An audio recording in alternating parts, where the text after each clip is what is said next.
Good evening, everybody, and thank you for tuning in to our Look East 2027 Pokémon TCG season preview.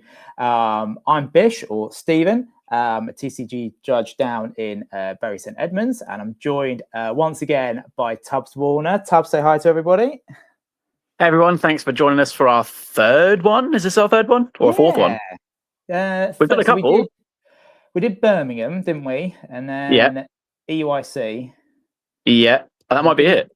Yeah, so number 3. And I'm really grateful for Tubbs because, I think, and we'll explore this when talking about the summer break, but obviously we've got quite a long summer break. And you messaged me a couple of weeks ago and just said, when you're next free, should we do a season preview? And I thought, actually, that's a cracking idea. That's really, really good.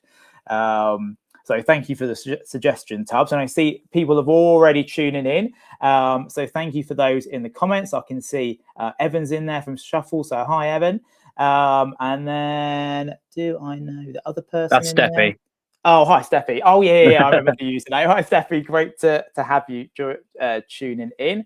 And then we've got a couple of other people watching as well. So similar format to other videos that we've done. I'll be mainly handing over the reins to Tubbs and just asking questions. But as we've got the comment section as well, please do add your comments and join the discussion as well, whether you've got questions for Tubbs or I, or whether you just want to post a comment or a reaction to something that we have said. So I'll be keeping an eye on the comments box there. So please do join in. So a couple of weeks ago, Tubbs, wasn't it, where Pokemon released a 2027 season schedule. But before we go into that, and that's what we're going to look at the season schedule. We're going to look at some of the changes coming into September. We'll look at also some of Tubbs's personal goals for the season and sort of a couple of my judging goals maybe. But what we're going to start off with first is something very fun that we have been doing in the Look East region. And if you are tuning in from elsewhere, which is maybe doubtful, I'm probably going to assume most people watching at the moment or back on YouTube later are from East Anglia. But if you're not, Look East Anglian community. And actually, Tubbs, I've never really asked this before because I kind of came across the Look East community when I got back into Pokemon about 3 years ago now. But how did Look East all begin? It's really interesting. So without getting too into detail, because there is some negative history, I guess, with the game in Norwich. It's a case of there have been a couple of stores in Norwich and they didn't really have the best time chatting to each other, and then outreach to Lowestoft and not Dis, but further afield to the north and such. And there was so disjointed communication that a lot of people were overlapping events quite consistently, and that upset the players a lot because obviously people going for invites and stuff, you want to have as many chances to play for cups and points and stuff as possible. So it was more of a fact. It was a player named Darren. I don't think you've ever met Darren. You might have done once or twice because he did go to Bury, but he actually created the Discord, and it was the idea of it was to be a hub for all of the stores to chat to each other, for all the players to meet and mingle. It's Shuffle's an hour drive for me, so it's not somewhere I'll go pretty often. So, but also it allows me to chat to you, for example. So there's no distance or gap between the players. And yeah, it was just a case of we wanted all the stores to band together, all the players to band together, just to the fact that I believe that we have the strongest community in the UK, and it's something that we wanted to do for the players and for the stores. And did it start off as Discord and then Facebook and then podcast, or other way around? It actually started as Facebook and then it was Discord, and the podcast was actually separate, but we called it the same name for non-confusion purposes, basically. Sure. Excellent. And I must always say, and I know everyone will agree with me on this, we still miss the podcast a lot. We all understand why. Absolutely, yeah. Time constraint, but we absolutely adore it. And if you, Michael and Drake, were to do another special, we would all love that. We have been chatting about it. That it came to a point where we had some free time, but Michael went to America. And obviously he got engaged and stuff, so we didn't want to ruin that. As soon as he came back, sort of dump it on him. But then Drake went on holiday, and then I've been busy, and it's just lining up schedules more than anything. But we're definitely going to do another one. Okay. Could it coincide with Worlds? Maybe. Don't want to press you Hopefully. too much, okay. Hopefully. Excellent.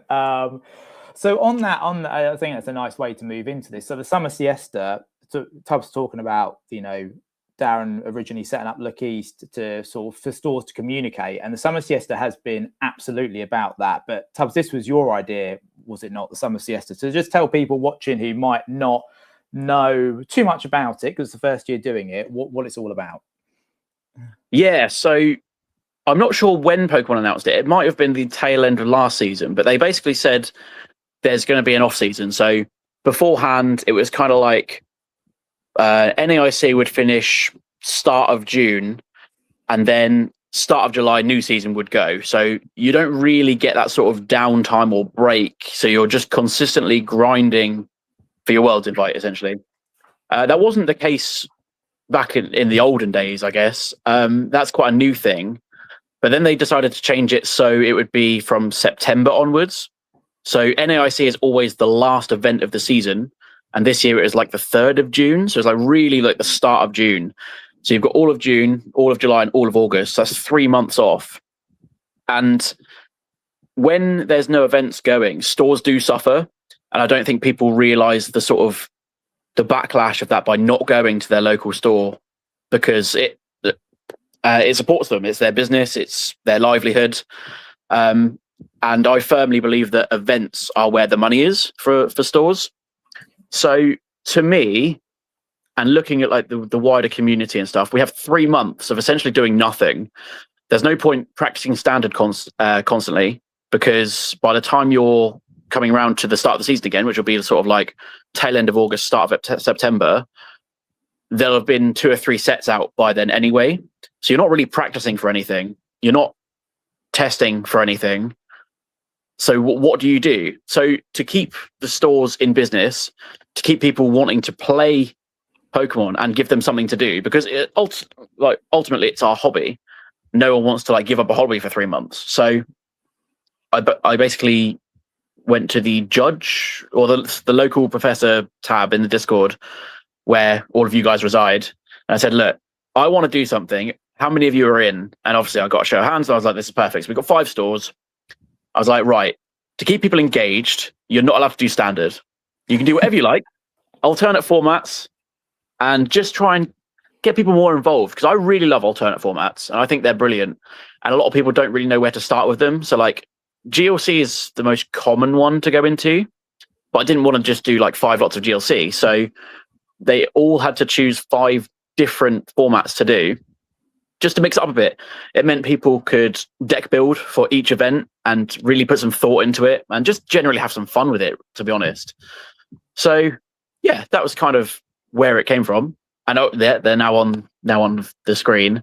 And apologies to Jordan over at the Vault, because you can see this slideshow wasn't the most thoughtfully prepared, and I was just hastily looking through the Discord and I just missed the graphic for the Vault. So I do apologise for the Vault, but that was the 5th. The first event of the 5, was it? I think that was, yeah. So they did as close to standard format as I would allow. It was a town map format, so it's basically like standard but with your prize cards face up, which gave a really unique dynamic, to be honest. So you could choose your prize cards in a certain order, and you kind of didn't really have to deck check because you could just see what was there. So that was kind of cool. You had Zatu's pre-sealed format, so that was Steffi's idea. You basically put not bulk cards, but put cards into a penny sleeve with the energy card at the front, and you're only allowed to have that energy type. So if you put a psychic energy at the front, you're only allowed to have like psychic Pokemon in the pack, and a couple of trainer cards and stuff. So you would bring 5 packs, all of different types, and then it all gets shuffled up, shuffle, and like a lucky dip, you pull them out, and you get 5 packs back to build your deck with. You can't change any cards in it, so those 40 cards, I think it was 40 cards. Yes, it was 40 cards. Are your deck, essentially. And that was really good fun. We really enjoyed that. And there was some really interesting stuff. So one of my packs was really funny. It was 3 of the new Quillfish, which has poison points. When it's damaged, they're poisoned. And then Venoshock does more damage if they are poisoned. So I got 3 of those, a couple of Dark Energy, and some Punk helmets. I just had like a really like, please don't hit me deck. So that was kind of fun. And you said, and when I was talking to you and Steffi last week, you were saying sort of your thought process going into making that pack was to try and sabotage others, but there was a chance that you could also pull those cards. So that was like the kind of the deliberation. That's right. Yeah. Yeah. So when you're building your packs, like, yes, you could definitely build packs that have like, you had to put one basic Pokemon in there, but it could also be like one basic Pokemon and some random evolution line that you don't necessarily want, but there's a chance that you'll get that pack back and your deck will be weaker. So there's a kind of balance of how good you have to make the packs, but yeah, it was definitely fun. I really enjoyed making the packs for sure. And was it like the side event pick a pack where any Pokemon can evolve into any Pokemon, or did you have to play the evolution line properly? No, you play it as it is. Okay. Oh, that sounds great. How many people did you have? I think that one had 8. Okay. So it was a nice round robin. We had 4 rounds, which was good. And that actually probably helps the atmosphere, like a bit of a cozier number. But I imagine there were lots of laughs and giggles and things like that there. Yeah, absolutely. There was I can't remember. It was a guy called Chris that won it. I can't remember what he had in his deck, but I remember someone had got 2 Dust Noir lines. So it's like they got the Duskull, Dusclops, and Dust Noir in the deck. Oh, very good. So that's very good. I imagine that helped them significantly. Yeah, so it's kind of like a pre-release format where everyone's sort of on the same skill level. Everyone's just there for having a bit of fun, and you play the cards that are in front of you, essentially. And that's the thing I love most about pre-release as well, just that kind of leveling the playing field. Yeah. I always think newer players that, you know, if they know of somebody like Tor Reklev, I was like, you could get Tor Reklev show up to a pre-release and lose because he got given maybe the worst of the 4 decks and just didn't pull anything great. And you could have a new player who pulls a fantastic card that just works brilliantly and goes 3-0 or however many rounds you're doing. So yeah, I love that. Absolutely. I love events that level the playing field a bit. Yeah. And then going on, I'll let you do the shuffle one because obviously you were there and judging it, but we had that one recently. We've got Dis and Athena's one coming up. So Dis is Pauper format, which is just commons and uncommons. And I really like this format because you can, on Limitless, you can filter the card pool. So you can just select like commons, uncommons, standard format, and then just filter the card pool. There is a ban list, which is in the Discord, which Nathan will put up. But that's really cool. And Athena's one was GLC, but they've changed it to expanded now, which is also, you know, both formats are very fun. So definitely check both of those out. And this Garbodor, so I started playing Pokemon sort of like base set, but only for like 3 years. And then best part of a 15, 20 year break. So I don't know what Garbodor does, but I imagine is Garbodor sort of like the gold standard card in GLC or in its time? So Garbodor was one of those cards. It was kind of like Dragapult now, where it's like you have to be aware of it whenever you build your deck. So when it has a tool attached, all abilities are turned off. So it's a really good card to build around, but also to counter, because you have stuff like Tool Scrapper and Field Blower in the format as well to get rid of tools. So you would be able to like immediately get your abilities back. Okay. So it was kind of like that give and take of, it wasn't essentially a lock deck, but it was really good at, you would like put a tool on your Garbodor and then N to 2, kind of like Iono to 2. Yeah. And then see if your opponent can get out of it. So it was really like good early game and late game comeback cards for it. And yeah, it was just one of those cards that's like it dominated the meta game and you either played it or beat it. And sorry, you say this Athena event, is it GLC or expanded? It was GLC, but now it's expanded. Now it's expanded, okay. So does that see a lot of play then in expanded decks, this Garbodor? I think it won the last Japanese expanded event. Okay.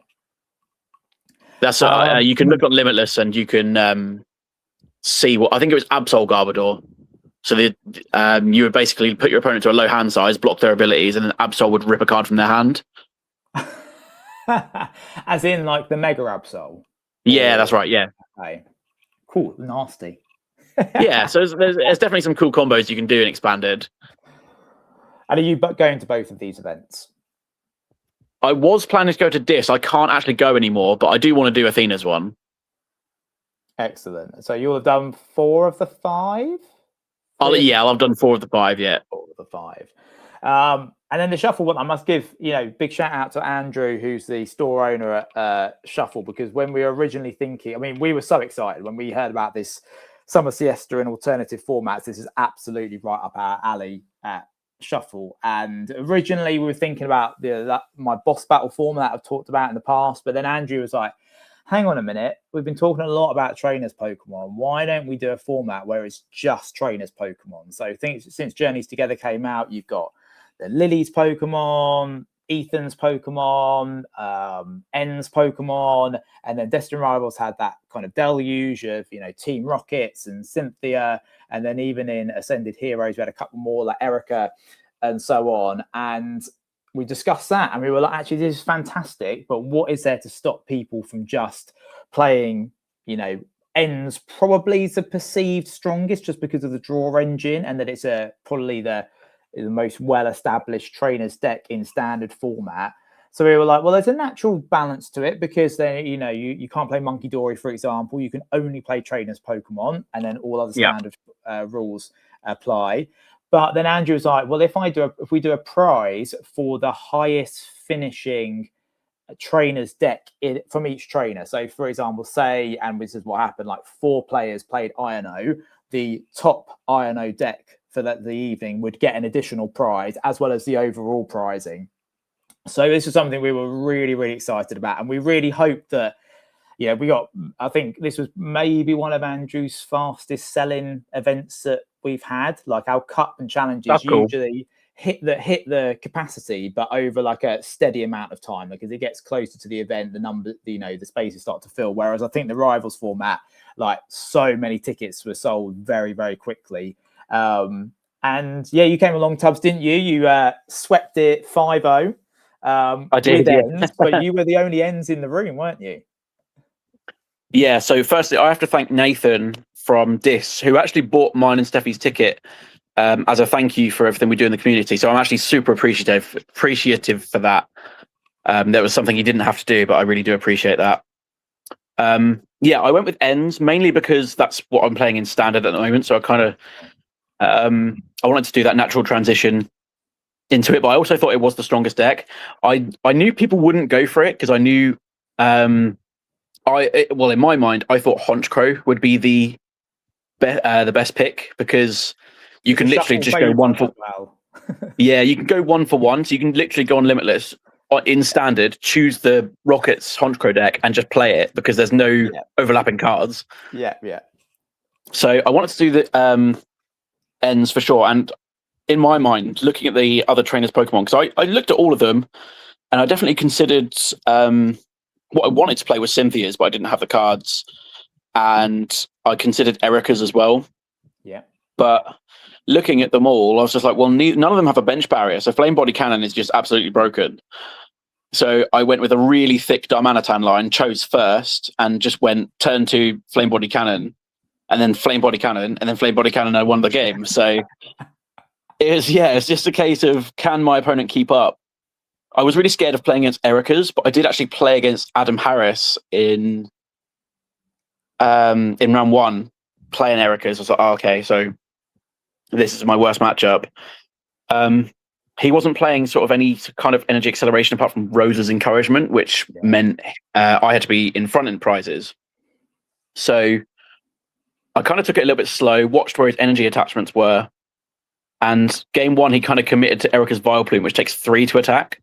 So I knew as long as I could like bang that for a knockout with N's Zekrom plus Mochi plus another damage modifier I'm forgetting.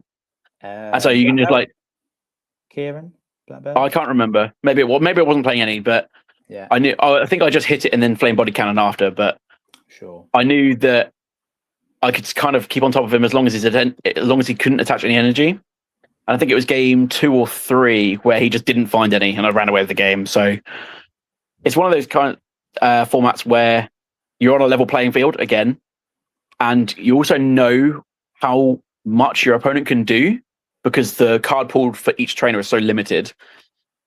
So like Ionos, they're playing Voltorb, they're playing Bellibolt, they've got the draw engine. There's not a lot. I can't remember who it was, so I really apologize. I've forgotten your name, but it was my round 3 opponent. He played Iono's Electrode, and I didn't even know if that was a card. So I was like, oh, well, that really caught me up by surprise. So that was cool.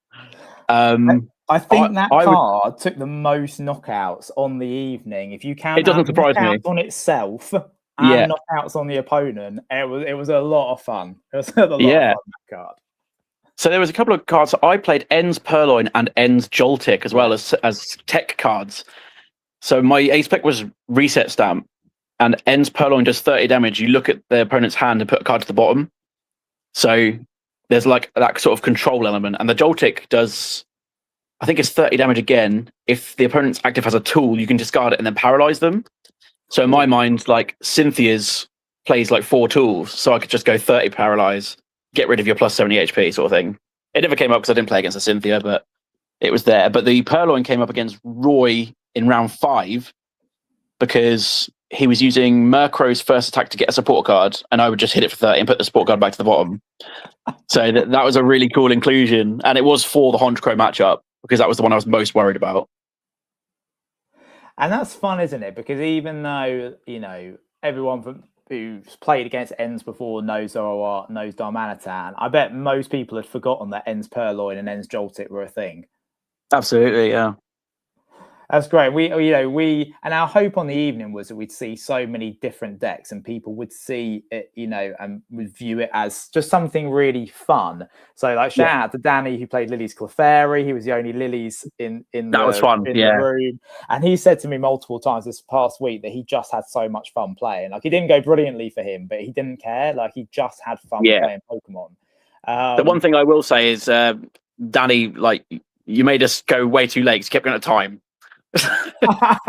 Because Fairy doesn't do much damage, and everyone was taking 0 prize cards. Yeah, because he had the Lily's Pearl and the Legacy Energy as well. Yeah. But it's great. Yeah, we had quite a few Ionos decks, a lot of Erica's decks.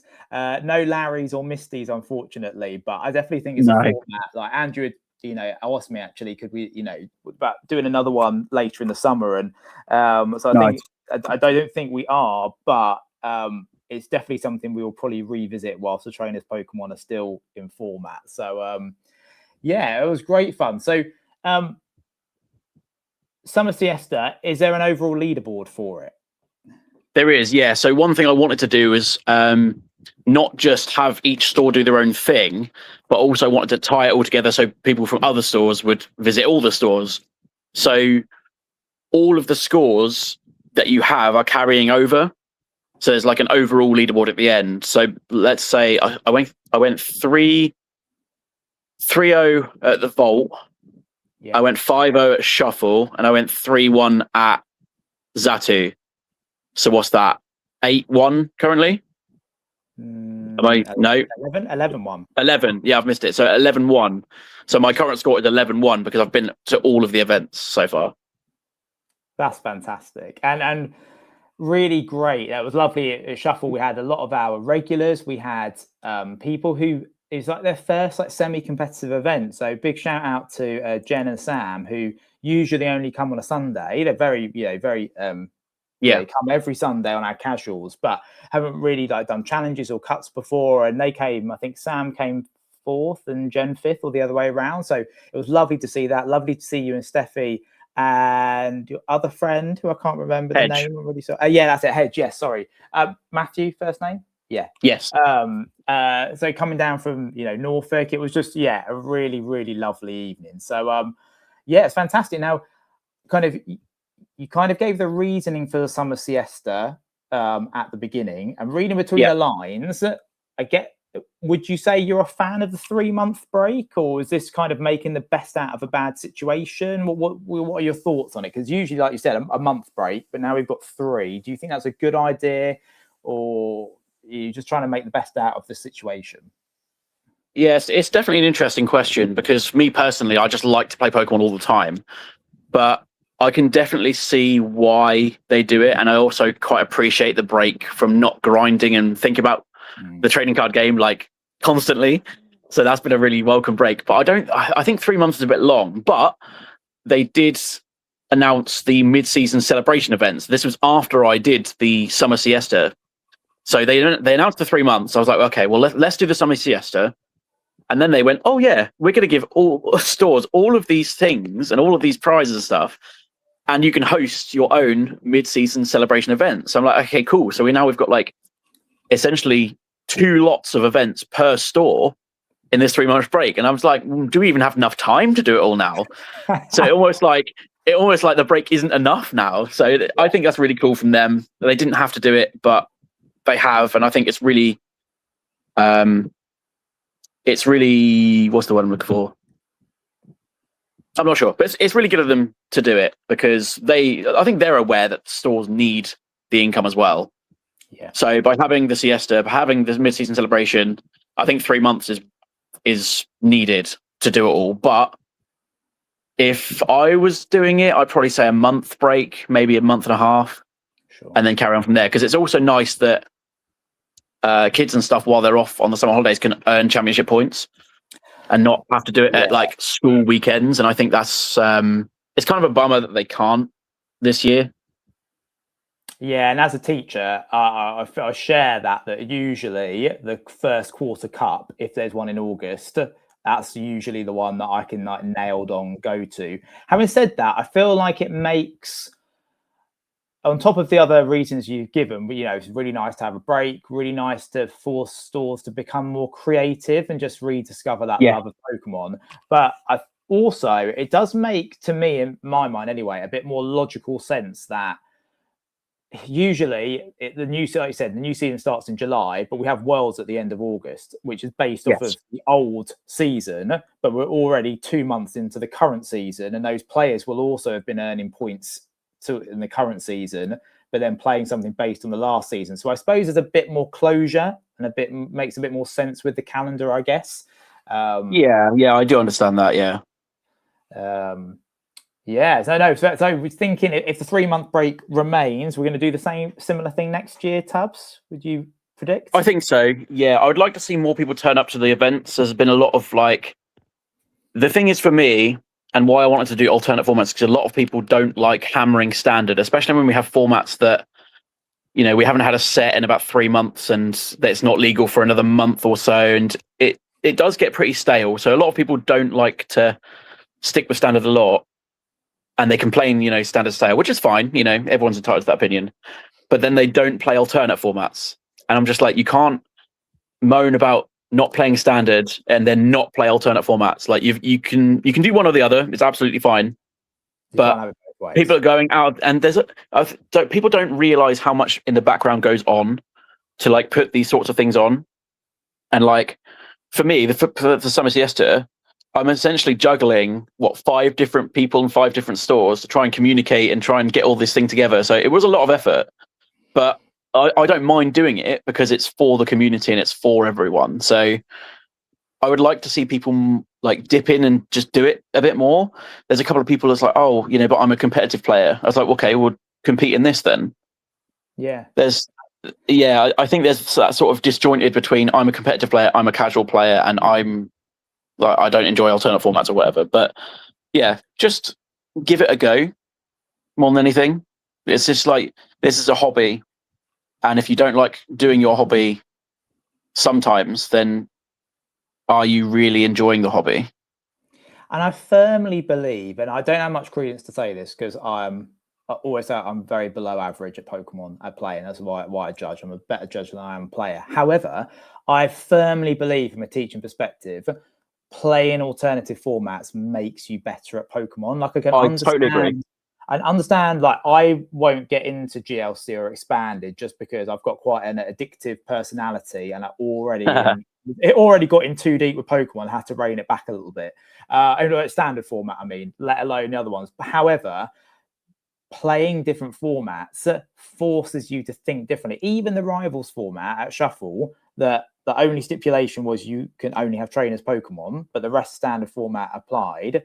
I imagine like with the ends deck, for example, you're playing ends in standard, you might not put ends Joltik or Purloin in standard. However, it's maybe got you thinking differently about that control element to it. And I feel like with anything with teaching, you know, whether it's and you'll know more about me than, you know, exercising or any kind of subject I'm teaching at school or Pokemon, like if you're just if your goal is just to become better at standard format and all you do is play standard format, there are, like, I feel like you're going to hit a limit or a ceiling at some point. Whereas, and then you might need to like do something different to actually acquire some new skills in your game. Yes. So I think ultimately, you've got a lot more credence to say that than me, but I firmly believe that like playing these different events will make you better at standard. I also think like people are very quick to label themselves and other people. Like these labels of like casual or competitive, or you like just get rid of it. You're a Pokemon player. Yeah. You play the game. That's it.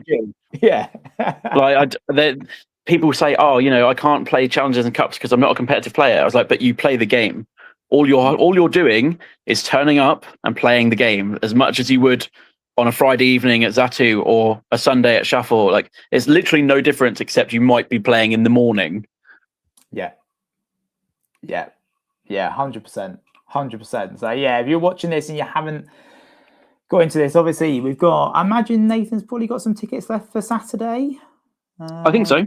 Yeah, and the same with Athena. So I'd absolutely, you know, just challenge yourself. I mean, Nathan's event there at DIS, that would just get you to look through your old cards, which is a joy in itself. Like, it's just discovering the fun of Pokemon. So yeah, well, talking about stores, Tubbs, just wanted to very quickly showcase, and again, I'm sorry that I've probably missed out a couple because Pokemon obviously has grown very, very quickly over the last couple of years. But just in terms of the circles that I'm in and hear about, we've got Black Raven Games that's got Pokemon League now in Thetford.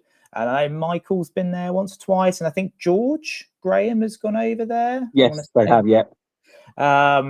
So that's in the Thetford area. So if you're sort of on that kind of, I mean, that's quite great for Suffolk and Norfolk players, that is. And then Catch and Collect is in Sudbury, so that's South Suffolk.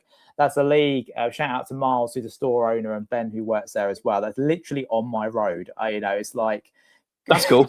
God's answered all my prayers, and I have a Pokemon shop on my road, 4 doors down. So we've just got the league started there. We do that on a Friday night and also on a Saturday morning. And it's probably more unique in the sense that it is a Pokemon shop. Like Miles has brought out a little bit to Magic the Gathering. He's got a Magic night on a Monday night, but it started off as a stall on the Sudbury Market as a Pokemon stall, and it is a Pokemon shop. So that's kind of unique. You can go, when he's open Wednesday to Saturday, you can go there in the day and just sit at a table for free and play Pokemon. He's got obviously graded slabs and things, but he's also got massive bulk boxes where you can just go and me and Sean go and just build, and Danny, and we just build decks there and then. So there's a really if you're kind of more Suffolk based or even Essex based, you're watching this, that's a new league that started there, and obviously we're just starting out, but hopefully we'll get our challenges and cups set up there the next few months. So it's just really great in the region. I think we probably need to somebody who's kind of visually inclined, or maybe AI could do it, who knows, but to make a map of all the different Pokemon stores, that would be cool. Yeah, just in our region, because it's growing, isn't it? And it's wonderful to see. Yeah, I mean, I was speaking to Steffi and Hedge actually on the way back from Shuffle the other week. What used to happen is, because there were so few stores back in the day, people in the UK would do a lot of traveling. So cups and stuff, we would travel 3 or 4 hours just to go to a cup on a Saturday morning or on Sunday morning. And it was really good because you had that sense of community, because you would see all of the UK players all of the time. So like, I've got a lot of friends sort of up north and in London and stuff, and I would see them basically every weekend, and that was really nice. And now we basically don't see each other because there's no reason to travel more than an hour, because I've got access to at least 10 cups. So yeah, it's kind of sad, but it's also way more convenient.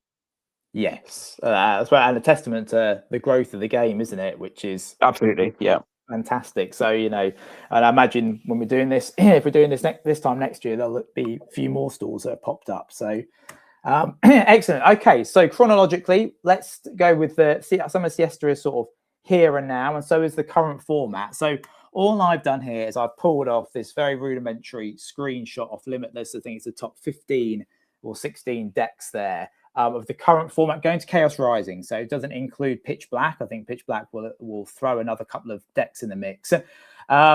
But we've obviously got Dragapult there, and on Limitless, it's a 49% share. I know sort of towards the end of the season on regionals, sort of Dragapult was, like 30% of day one, and then even... Yeah, something like that, yeah.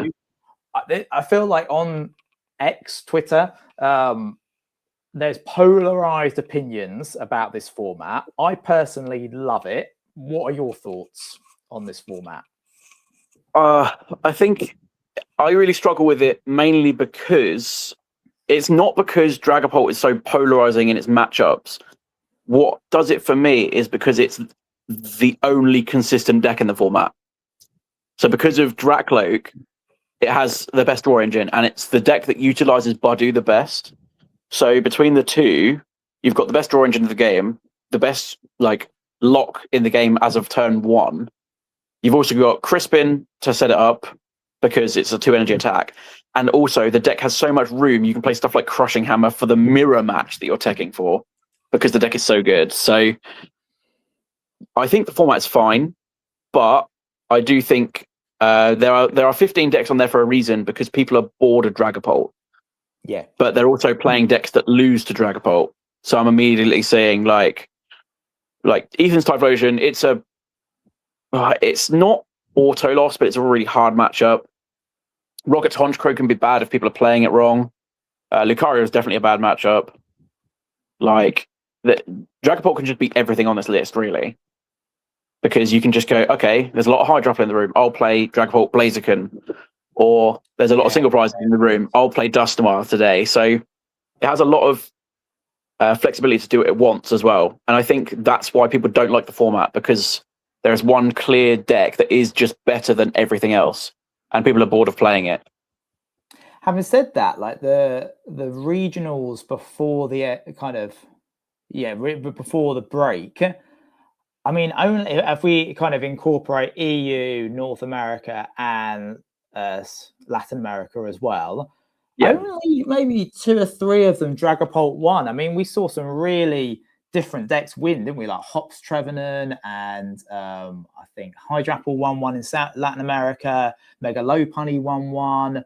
I think I know that it's got a really big meta share, and I know it's just clearly more consistent than other decks. I feel like with Dragapult, it's not even the damage spread like it used to be, like the 6 damage counters that used to be it was amazing. It's just a consistent 200 and the Drakloak draw engine. However, what I love is if you're not playing Dragapult, no one will really know what you're playing, because there's 14 other decks to be playing. So when you're watching a stream match at a regional, whereas it used to be I used to find it so boring, turn on a regional, I watch some Pokemon, and then it's Guardy Goldengo or Goldengo Dragapult or Guardy Mirror, and it's just I'm not going to watch this. I know for competitive players, they'll be maybe watching it and just could they play one of those decks and want to get the edge. But for the kind of more casual observer, or someone just wants to watch different Pokemon, I love the last couple of regionals turning it on, and it might be Hydrapple, Team Rockets, or it might be a Dragapult deck, but then it's against Slowking or against Alakazam. I really like the variety of all the other decks. So I think that's why I enjoy it a lot, because it's not 4 really good decks and then the rest. It's kind of yes, there's one really good deck, but there's just so many other decks. And I feel like that just makes it a little bit more interesting in some ways. Yeah, I mean, your point with the other decks that are winning, the 3 decks you listed actually have a very positive Dragapult matchup. And it's because they literally played, I'm going to beat Dragapult and nothing else. And on their run, you can actually look back on their run at Limitless, and they just hit all Dragapult. I think there was someone on X that posted a few months back, and their first 9 rounds were just all Dragapult. I was like, well, if you're playing a deck that is really strong against Dragapult and nothing else, then it's fine. You're obviously going to do very well. With regards to the stream as well, they don't look at the decks too much. Sometimes they do choose interesting decks, but they mainly go for the players. And because the top lane players, like your Tords, your Stefan Ivanovs, such like that, they will always play the top deck because, you know, they're the very good players playing the best deck. They've got the best shot of winning the tournament. So they put the best players on, and of course they're going to play the best deck. So that's why you see it so often and not so much like the interesting decks. Sometimes they do choose the interesting decks, but it's only because, you know, there's a named player on the other side of it, sort of thing. And I absolutely get that, why they do it. I just feel like I'm on your side. I disagree with it. Yeah, I suppose they want the best quality play. Like, they don't want to put someone on stream like me, Yes. and I'm going to make like 10 misplays and and and really butcher it. But yeah, it would be nice if they looked more at the matchups. I feel like once on the stream they did something on like Twitch where they had like a poll of 3 that they do that sometimes. Yeah, I think they should do that more. I think I'd like that more. Yeah, I think they did. They did it, but they've changed it to the players' names rather than the decks. Okay, so if you know what the players play, then okay. And you mentioned, Tubbs, that in this current format, up to Chaos Rising, playing ends. Yes, so it's more the case of I was building a deck for Friday Night Zatu, and I had never played Zoroark before. I had all the pieces. I've literally always had the pieces, but never thought to pick up and play it. I played a couple of games on live before Chaos Rising, and I really hated the deck. I was like, why is this deck good? Think it's garbage, you know, put it away.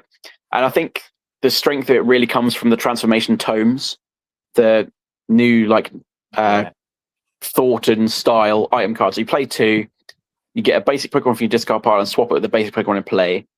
Zoroark's biggest problem was bench space, and you can't just like surprise a different attack out of nowhere. You had kind of like hope they would knock something out, and then you bench it and then do something like that. But now you don't have to wait. You can trade and draw loads of cards, draw your double tome, play it, and then switch from, I don't know, Reshiram into Zekrom.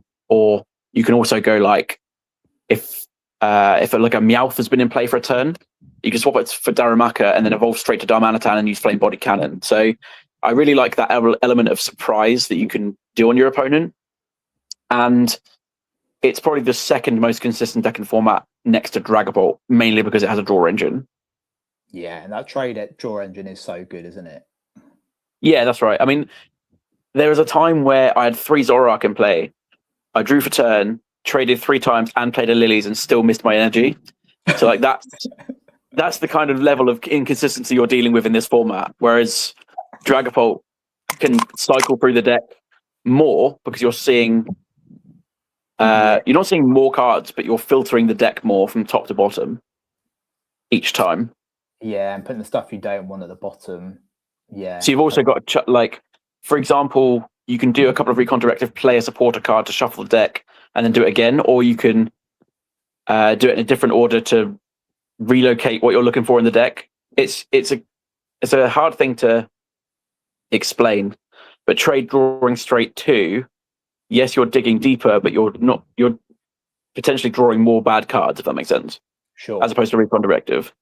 That makes sense. And yeah, that Tome of Transformation, I played against Sean with it, and just you've got such a good chance of having 2 in your hand. That like for me, I'm like, I wouldn't play that because when would I ever get 2 in my hand when I need it? But I suppose with Zoroark, you are seeing so many cards, so you've got a really good chance of having 2 in your hand to be able to play it. Yeah, and it's also like, it's not imperative that you play it at any one point. It's just nice to have them there. And also, there's not really a time where you have to use 2, so they're quite nice bin fodder just to trade away. A trade, yeah. And just as a note, you know, when you're watching, just please share what you've been playing at the moment in standard format. And obviously on live, standard format is pitch black format. Am I right? I don't play live, but yes, it should be now. Yeah, I imagine a lot of people have done. So hide and sneak. Do you think that's going to sneak its way up onto this leaderboard?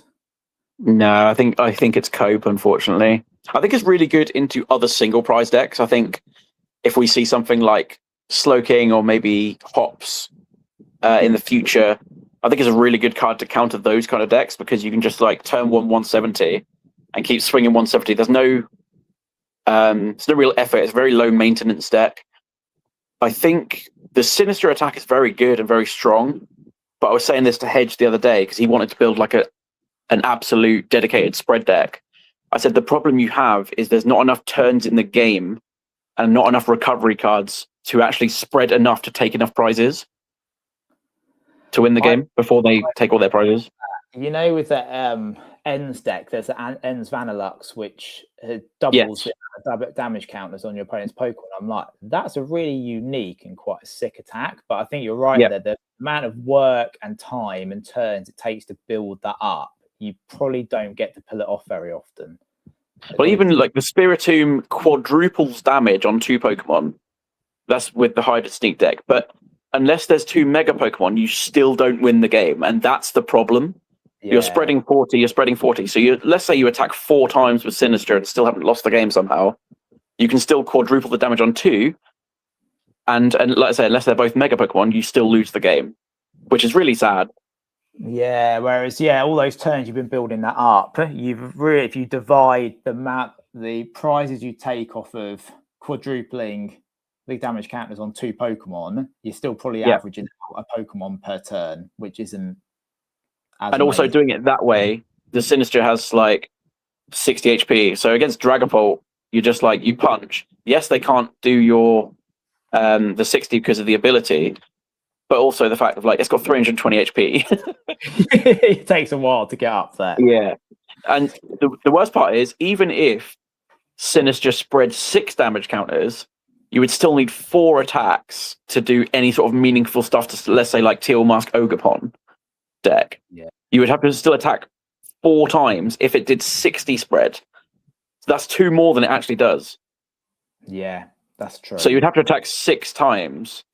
And if you're a single prizer and they attack turn 1, you don't get to do 6 times. Hence why the Delmises, or Delmise, however you pronounce it, is looking like it's getting more play than the other parts. Because it's consistent 170, which is a really good number. But again, you've just got to, like, once they've KO'd Delmise, if you're getting hand disrupted, you've got to keep getting them back. It's, it's a problem for a deck without a draw engine.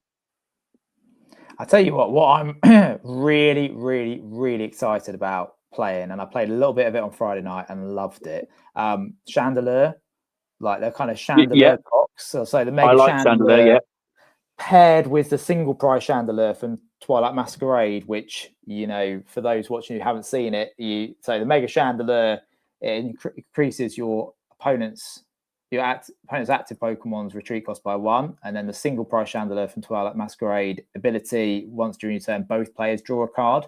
And then the attack on that is 1 fire energy, 30 times the amount of cards in your opponent's hand.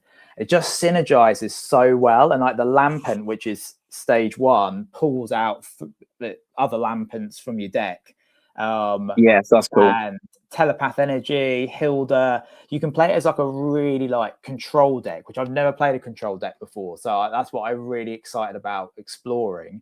Or you can be just quite aggressive with the single prize Chandelure attack, or just the Mega Chandelure's attack, which does 130 base and then 50 more damage for each start energy in your opponent's retreat cost. So I'm just really excited about it. Like I really I think it'll make me a better player exploring all the different lines with it. Yeah, I mean, I've been working on a Chandelure deck, which is like a dedicated lock deck. So you've got stuff like the Elgium, which moves energy around. Yeah. So you kind of like trap something in the active, move energy around, and then you can use... there's a specific Drillbur in another set that I can't remember, and it's got 1 colorless energy, and you discard the top card of your opponent's deck, and it's the only colorless mill card in the format. Oh, okay. I'll have to look at that. Because have you seen the Comfy from, I want to say it's Surgeon Sparks? Yes. Where you just, each player draws 3 cards. Yeah, I think that's really cool too. That's very good. Yeah, we don't really have control in the format, do we? So no, I definitely think that's worth exploring, because Retreat Lock is like very strong, because not a lot of people are playing Switch right now. The only problem you have is like Latias EX like overrides, so you can increase it by 10 and it'll automatically put it back to 0. So that's something you have to watch out for. But you can play stuff like you bring it to the active, and you can play Flutter Mane, so it turns the ability off.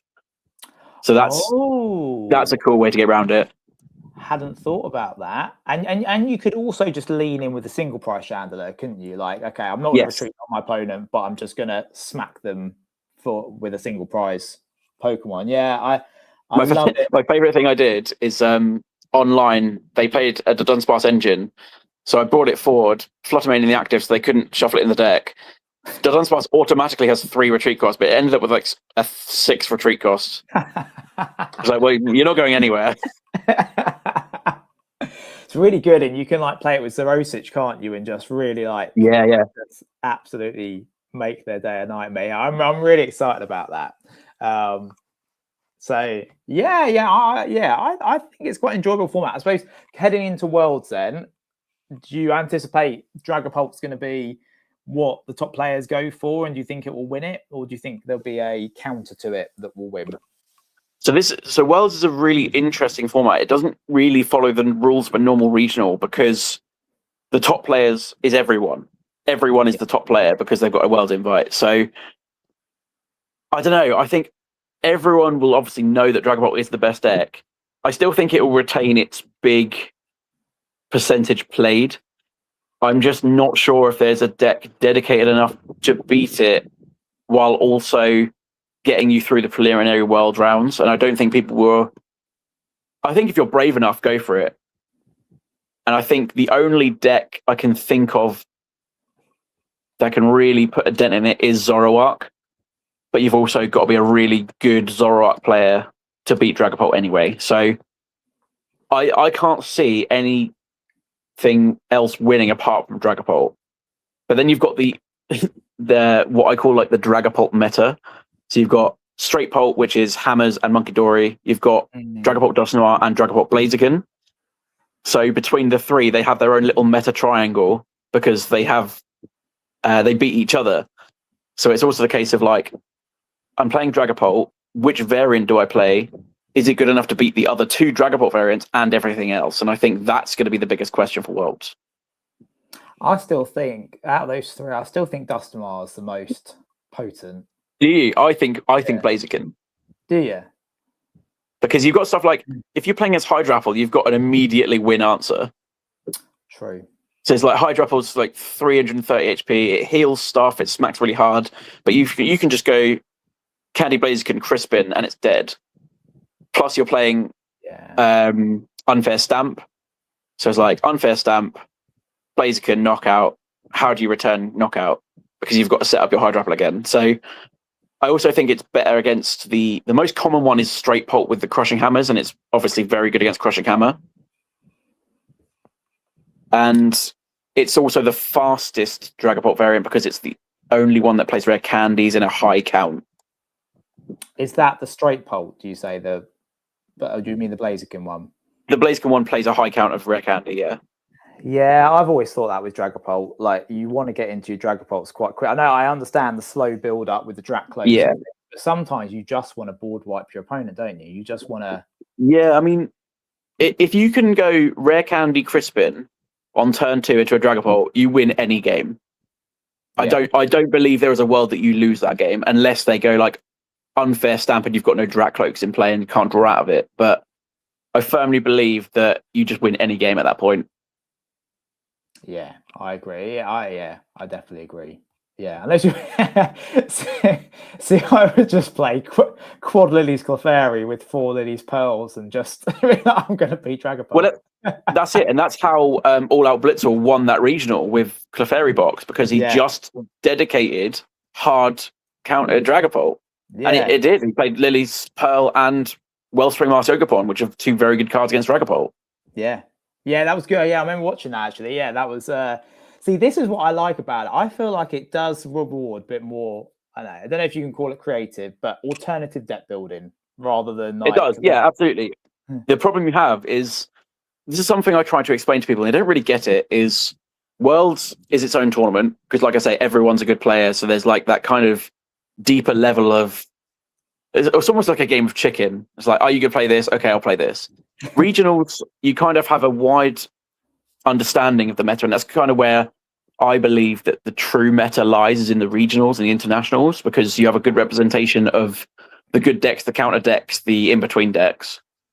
But locally, if you're playing to beat Dragapult because you know it's the best deck, but if no one's playing Dragapult, you're gonna have a bad day.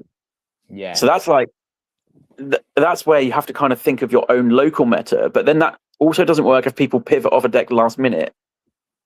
So that, yeah, I think locally, when I've said this before, challenges and cups are really hard because people aren't necessarily always going to play the best deck.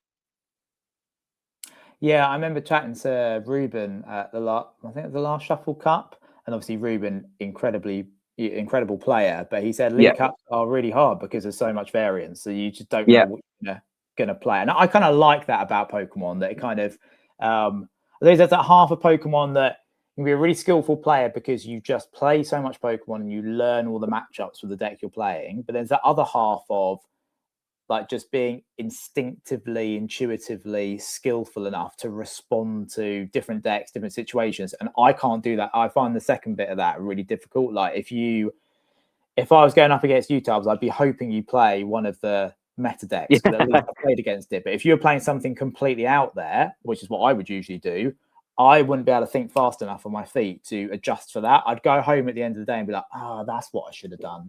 I can't. Yeah, I mean, that comes to practice. And I think with me specifically, I'm always keenly aware of every card in the meta or every card in the format. So like every week or couple of weeks, I'll just go through the entire card pool and like, right, have I missed something? And I'll read cards that are just downright bad.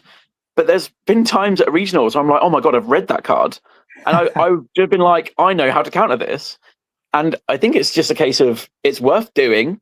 Just like boot up live, click all cards so you don't have to even own them, and just flick through the cards and just see what things do, because you're less likely to get caught out. And it also allows you to think more on your feet. So like when you were playing Serena EX, I was like, right, I already know what this does. And I already know what I'm going to do. So it definitely gives you like a couple of turns of breathing room because you already know. Whereas there have been games where I don't really know. I know what the cards do, but I didn't really know how the deck functions. And I've kind of dragged on game one a little bit longer than I would have done usually to try and look at the discard pile, see what's been played, what's in play. And I've kind of get a knowledge of my opponent's deck list in my head. It's like, right, okay, I kind of see where this is going. And I've won games 2 and 3 because I've done that. So that's like a really cool skill to do. And that's what I've said before, like learning when to scoop is optimal. It's like, right, I've left it long enough now. I know 90% of this deck list now. And because I'm a very quick player, I can go through games 2 and 3. Whereas a lot of people can go, right, I win game 2 and get a tie out of it, which is still fine. But yeah, you can use game 1 in any matchup to gain knowledge of your opponent, because it also doesn't matter if you lose game 1, because you've then you've got the knowledge, and you're choosing first or second. On the flip side of that as well, you've also got like, right, game 1, I'm going to hide my tech cards. So right, I'm losing this game anyway. I'm going to learn about your deck. I'm hiding my own tech cards. I can win game 2 and 3. And there was a specific regional that I went to, and I can't remember what it was, but I had an auto win card in my deck for this particular matchup, and I was losing game 1, and I was like, right, even if I play this, there's a chance I lose. So I was like, right, I'm just gonna lose this game. I'm not gonna put it down. I'm just gonna throw it, scoop it up. I was like, right, let's go game 2. Game 2, I actually donked them, so I still didn't reveal the card. And then game 3, I think it was like turn 2 or 3, I played it down, and they were in no position to respond to it, and I won the game. So hiding your own cards and learning your opponent's deck is such a crucial part that people don't even like do. Yeah, that's really clever, isn't it? That's really good. So that's like when I'm teaching people. So I'm coaching Steffi, and she'll say in the comments as well, I'm quite a harsh coach, because I'm like, right, I'm going to apply you with as much information as possible, and you're going to learn all of it at once. And she goes, no, I can't do that. I was like, but you will. Like, don't even worry about trying to retain it. You just will. Yeah. And it's a case of like, right, I'm allowed to look at my opponent's discard pile. I'm allowed to see what's on their board. I obviously can't search their deck. I can't look at their hand. So I'm going to right, I'm just going to retain as much as I can. And like, right, I know what my deck does. I now know what their deck does. What am I going to do about it? And it's just formulating those plans on the spot. Sometimes it doesn't go to plan, which is absolutely fine. But then going into the next round, you might see another one. And it's just formulating the experience to the fact of like, right, I've now got a perfect game plan into this matchup. I've now got the tech cards my opponent doesn't know about for this matchup. And that's where like testing and that comes in as well. And that's where the difference between testing and just playing games is. Because anyone can just like go to their friends and play some games. I was like, that's fine. But they don't really delve into the matchup. And they don't delve into why these things are played, how this affects the matchup and stuff like that. And I think that's a really important skill to learn when you're testing. It's just to slow it down a bit. Winning or losing doesn't matter. Just figure out your game plan, figure out what your deck does against certain other decks. So like when I was learning the Absol deck, you've got two choices of like going down the Cornerstone route or the Toadstool route of how you want to counter it. And I went down the Cornerstone route, but ultimately the Toadstool one actually won EYC. So, you know, there's so much to do with matchups and testing and stuff that people don't even scratch the surface when they play. And I think it's really important to just use everything at your disposal and try and retain as much information is the key to winning games. Information and data.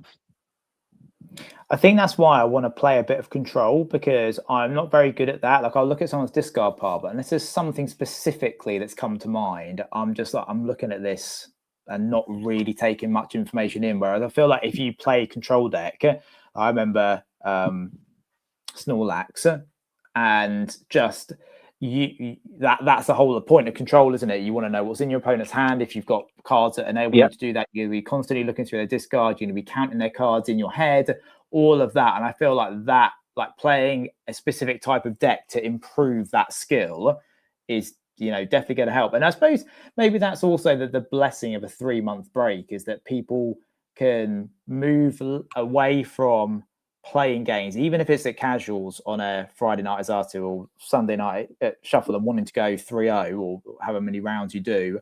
But 3-month break is like, actually, we don't have to play Pokemon to win. We can play Pokemon to genuinely test out, you know, lines, skills, all of that, which is, you know, I think, to really, I think if you see the 3-month break as a blessing and not a curse, you'll probably get a lot out of it. If all you do is lament, absolutely, you know, missing, there was a challenge, there was a challenge, I'm not going to do anything, you're not going to get any, you're not going to utilize the time, and it is going to feel like, you know, a massive loss.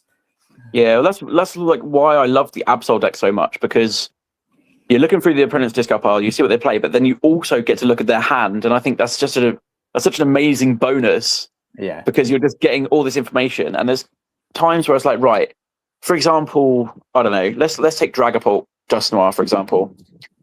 When it going into EYC, that had a rare candy count of either 0, 1, or 2. So I'm looking at the hand, I'm looking at the discard pile, I'm looking at the board, I'm like, right, how many's been played? And there was a time where my opponent actually played 0, but they were playing into lines as if they played some.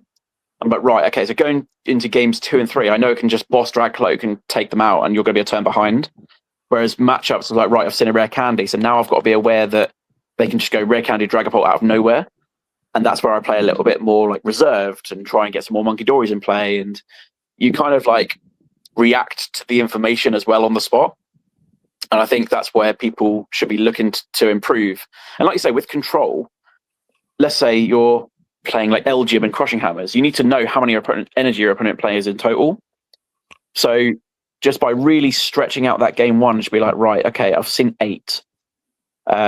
Let's just pass a couple more turns. Even if I'm going to lose, I'll pass a couple more turns, see if they attach any more energy. And if they do, great, you've got information. If you don't, right, okay, it's likely it's 8. They might have been hiding 1 or 2 from me. So going into game 2, you do the same, if that's your win condition. And they attach a 9th energy. You're like, okay, cool. Get rid of that.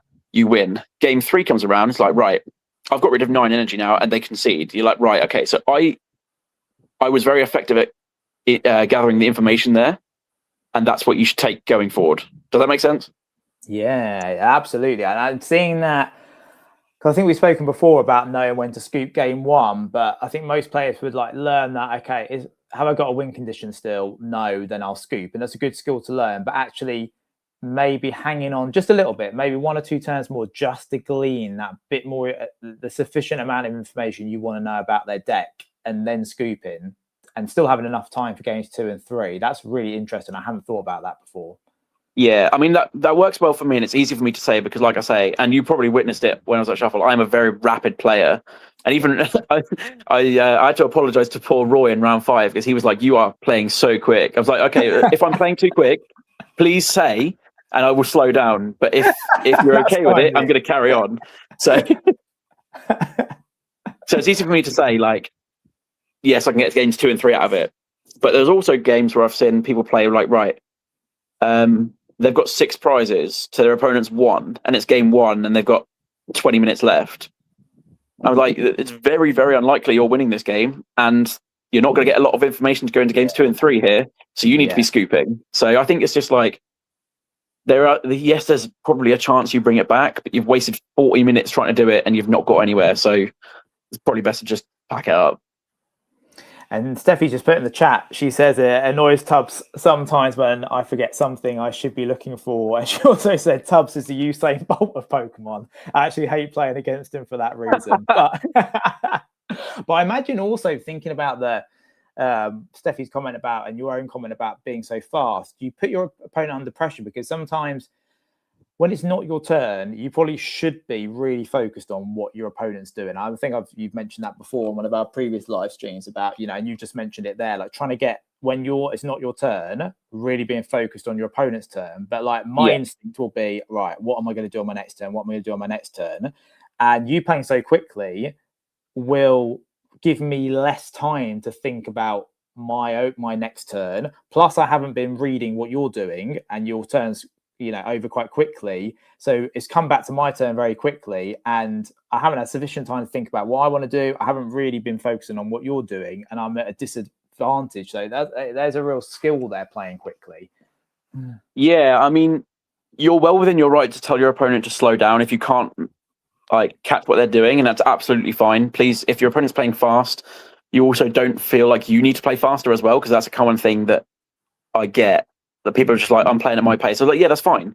Like, don't feel like you have to play faster because I am. It's less the fact that I'm fast. It's just the fact I know what I want to do. And also my body, like, I've played card games for so long that I'm just doing efficient actions. So I'm like putting everything to the bottom of the deck, doing multiple searches at once. I shuffle quickly. It's just, I guess it's less speed and more efficiency. But it just comes with practice. But yeah, you're well within your right to tell your opponent to slow down if you can't make up what they're doing. But also, when you said you'll think about what you're doing on your next turn, I think you should probably be doing less of that initially, because if your opponent's just drawn a card and you're like, right, what am I going to do next turn? You don't even know what they're going to do. So you can't formulate a plan based on no information. Yeah. And I think that's where the information gathering comes up, because you're like, right, they've Buddy Poffin for 2 Dreepies attached to one of them and Itchy Pollen, right? They haven't really done much, but they've got a 3-card hand. Most likely, they're going to evolve to Dracloak because they didn't Lilies that turn. As like just stuff like that. It's like, right, their hand seems a little bit weak, or maybe they're holding like double Dracloak and Lilies. So you can't choose one or the other, but you've just got to be aware of all these little things going on. Yeah, which is why I think I need to play Control or maybe Mega Absol, just so that I start to ask myself these questions, or have the knowledge to know that, to kind of acquire that skill. Well, moving into when we do get back to competitive Pokemon, 2027 schedule. So they've announced the first lot of, the whole season's regional days, but I know they sometimes add a couple more special events in across the different regions. So I think I've pulled the first 3 kind of graphics for the first 3 European regionals. So we've got Frankfurt again, end of September. I think it was mid-September last year, but roughly same time. Nice is the new one, or different one. Don't know if it's been in Nice before. And then Gdansk. It's never been, no. So that's a new one. And then, which has replaced Lille, hasn't it? In terms of timing.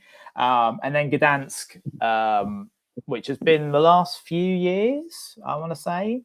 It's been there the last 3 years, Last 3 years. So what are your thoughts on those first 3 European regions? Were you surprised with the loss of Lille? Were you expecting it? And what are your thoughts? It was an interesting change. It's basically always been in Lille. and I was like, it doesn't really bother me either way. I'm quite disappointed in Frankfurt. I was hoping for it to be like another German city this time. Frankfurt's still fine. I really love Gdansk and the Polish regionals. I was hoping it'd be back in Warsaw because I really enjoyed Warsaw. But yeah, 3 very fine regionals to go to. And we were chatting about it last week. You've kind of planning to go to all 3? Yeah, so depending on the Worlds location, so that will get announced at the end of Worlds this year. Depending on the Worlds location, I do want to go for it, as I always do. Yeah. Regardless of whether I'm going for my invite or not, I will still be playing all regionals because, like I said before, I just enjoy playing and I love competing. Competing really just sort of itches that scratch for me, if that makes sense. Yeah. Just right. I've played this game a lot. I want to prove myself. I want to test myself. I want to play against the best. But also, I just love going away with my mates. It's just so much fun. Yeah, I imagine that kind of people element to it just makes the weekend, like however the tournament goes, just being with friends. I mean, the memories you make. I don't know if you've got it done there, but I think Stuttgart is in December. End of November. Yeah, I only got the first 3 on, but I have got it on here. It was end of November last year. Let's have a look for this year. I want to say it's probably similar, but yeah, keep on talking and I'll so there's specifically Stuttgart is when they have their German Christmas markets on, and they are absolutely phenomenal. So yes, you're going for the regional, but also like you're experiencing some culture and you're going out, and they're just so much fun. And the German ones especially, like they've got so much good food and they've got so much like I'm not a massive drinker, but they've got good drinks and stuff. And yeah, it's really fun and nice to be out there and just experiencing something different that you wouldn't on a day-to-day basis. Yeah, Stuttgart last weekend of November, which I think it was similar last year. Yeah. And am I right saying I remember on the podcast you and Drake saying the food was really cheap in Gdansk? Yeah, so Poland in general is very, very cheap to get to travel around and to eat at. So it's one of my favorite ones because it's a very budget regionals. When we were in Warsaw, my hotel was about 20 minutes Uber drive away from the venue. And the Uber drive, like I say, was 20 minutes and it cost me like 24p. Like in equivalency. Wow. And I just couldn't believe it because it was I can't remember what currency they use, but it's like 33 of that to £1 here. Yeah. Wow. And it's just an incredible like budget regionals to go to, and it's a lovely place, and the people are really lovely, and everything's great. So if I was to recommend any regional to go to that's outside of the UK, it's definitely that one. And for those of you watching with children, it is well, it depends. If your child has a 1 week half term, it'll be the last week of the half term. Nice. If they move to 2 week half terms, it'll be smack in the middle. So I've applied to judge this one for various reasons. But yeah, that works well for children and teachers. So that's nice. A nice plus for Gdansk. Excellent. And then Birmingham, I think a week later than, I haven't got it up on a graphic, but end of January, last weekend of January, which I think last year it might have been the second to last week. Could be wrong. Yeah, I think it's a week later this time. Yeah. But yeah, and then EUIC is thankfully from my perspective because it's in half term again. So 2 years ago it was in half term. Last year it wasn't. This year it is, which I'm very pleased about. But it's in February again. No surprises there. I imagine it being in London at the XL again, just because it works so well. I honestly think it will stay in London until they decide to do another London Worlds, and then it'll probably move to what's the capital of Germany? Berlin. Berlin, yeah, I think it'll move to Berlin because it did. EUIC was in Berlin when Worlds was in London, so I think that'll happen again if Worlds decided to go back to London. If not, I think it'll always be in London because it's so easily accessible for literally everybody, and especially Pokemon staff. But it's also the fact of like there is so many halls that as Pokemon expands, they can keep expanding at that location. Yeah.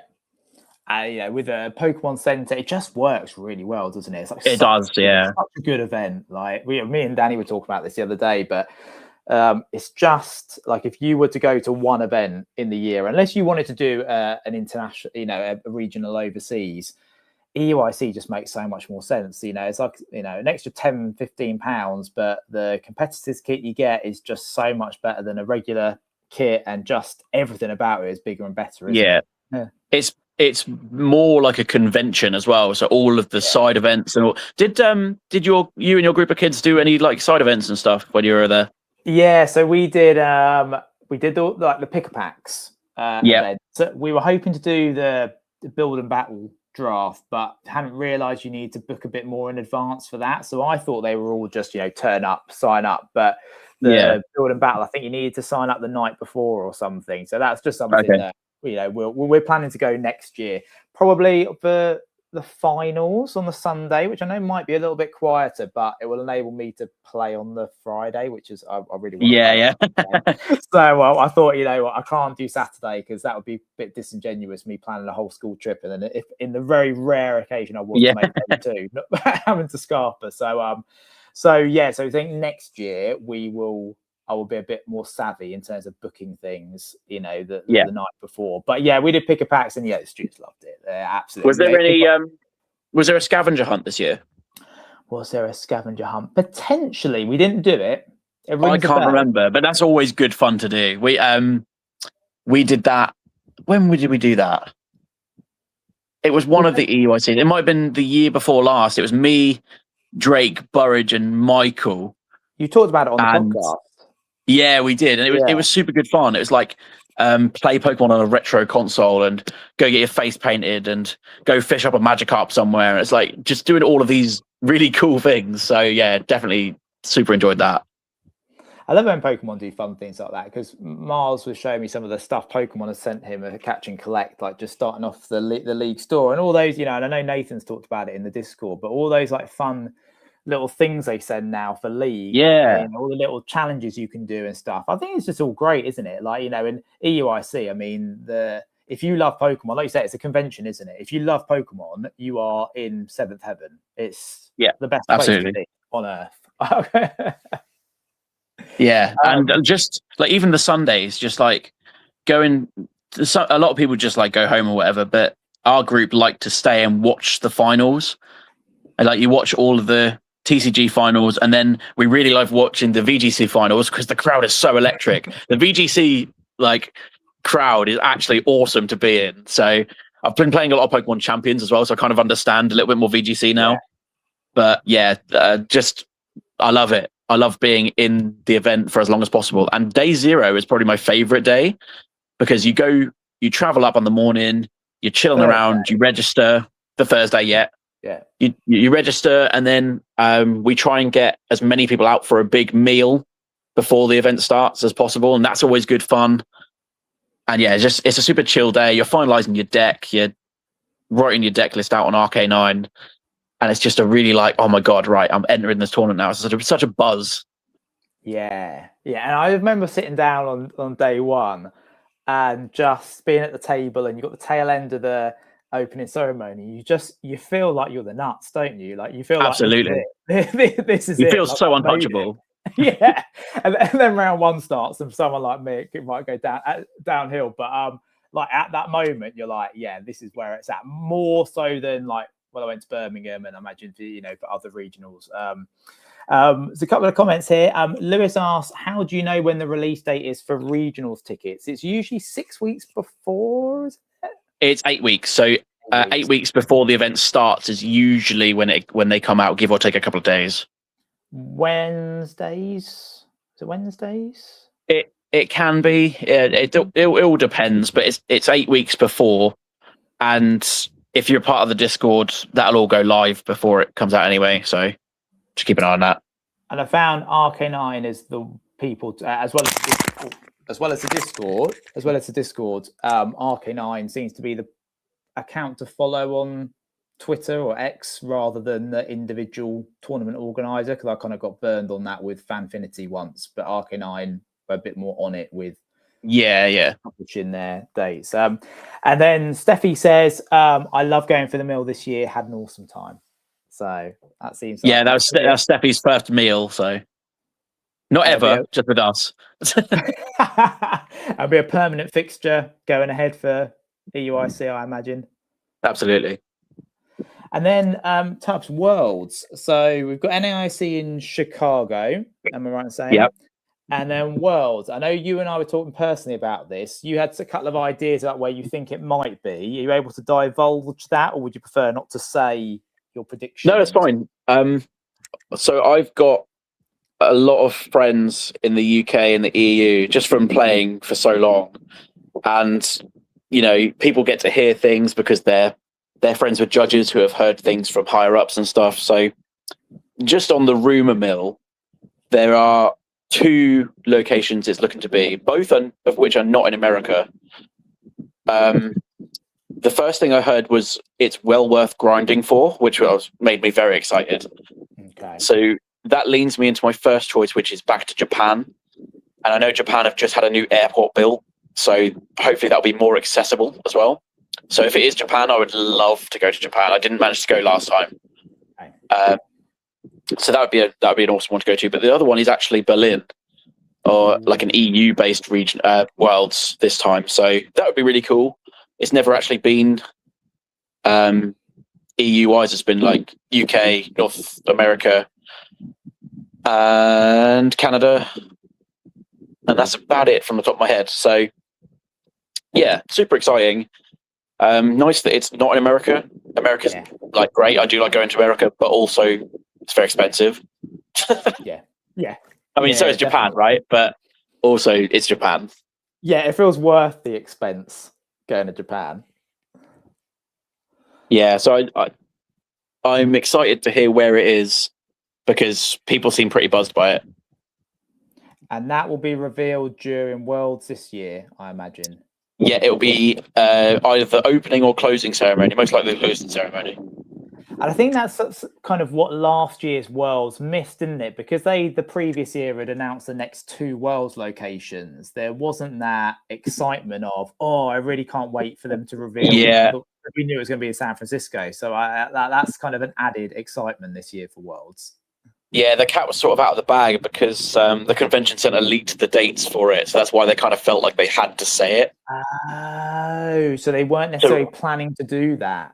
No, what had happened is a couple of players were like ringing around all of the convention centers saying, is there an event on this weekend or anything to do with Pokemon this weekend? And someone let it slip. So that was kind of like, it went to all the like BuzzFeed and internet news places, and Pokemon kind of lost control of it. So they felt like they had to just announce it there and then, which they've never done before. So it's definitely a media-based loss of control. Okay, so thankfully it hasn't happened properly this time. They're just rumors at the moment, rather than it nailed up. Oh, that'd be very exciting. I'm teaching German this year at school as well, so that'd be a lovely excuse just to go to Berlin to claim its. I have to take a couple of classes with you because I need to brush up on my German. Oh yeah, no, I would. Definitely assist you with that.